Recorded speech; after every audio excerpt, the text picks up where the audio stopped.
wakielezea wakibaini kuwa msaada ulichelewa kufika, hivyo mali yao yakateketea kabisa. Aidha, wafanyabiashara hao wametaka serikali ya kaunti ya Kakamega kuwafidia wafanyabiashara hawa baada ya matukio hayo. Mary Chalo huyu hapa na taarifa kwa kina. Maelfu ya mali yaliteketea kwenye mkasa wa moto katika soko la Masingo, kaunti ya Kakamega, wafanyabiashara katika soko hilo wakikadiria hasara kubwa. Wafanyabiashara hawa wakisema kuwa moto huu ulianza katika duka la vyuma katika soko hilo, wakisema kuwa waliwekeza juhudi za kuzima moto huo, ikiwemo kutafuta gari la kuzima moto, juhudi zao zikigonga mwamba, kwani kila walipopiga simu walikosa msaada wa gari. Like for the last 1 hour, 2 hours, hakuna hata shughuli yoyote. Tumepiga masimu, hakuna kiongozi yoyote ambaye ametokelezea, na tunaona wananchi wanazidi kukadiria hasara.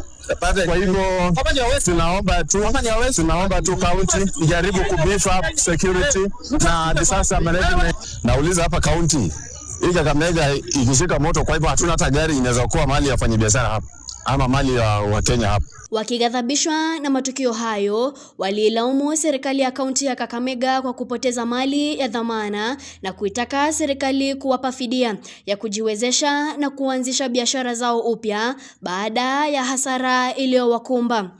Sisi tumekasirika sana kwa vitu ambayo inafanyika hapa town.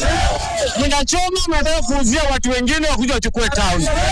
Na sisi tunaambia mtatoboa, wanakula pesa compensation, hakuna mtu anapewa compensation. Number 2, magari zika hapa mazimamoto 4 zote hazina dereva, hakuna, zimepoa zote miguu. County government inakata license kwa watu na hiyo ushuru iko ndani ya hiyo mazimamoto. Wanafanyia nini? Mabaki ya maduka hayo yakitolewa, huku wafanyabiashara wakitaka uwajibikaji wa fedha za kugharamikia wakati matukio kama haya yanatokea, wakibaini kuwa mioto hii imekuwa ikishuhudiwa mara kwa mara bila uwajibikaji wowote kutoka kwa serikali ya kaunti. Sisi kama assembly ni kuhakikisha tumepitisha budget ili pesa zipatikane za kufanya miradi na maendeleo. Mambo ya execution ya budget ni kazi ya executive. Hao ndio inafaa wakae. Sisi tukishapitisha budget, execution ya budget inabaki strictly kwa executive. Mary Chalo, Undugu TV.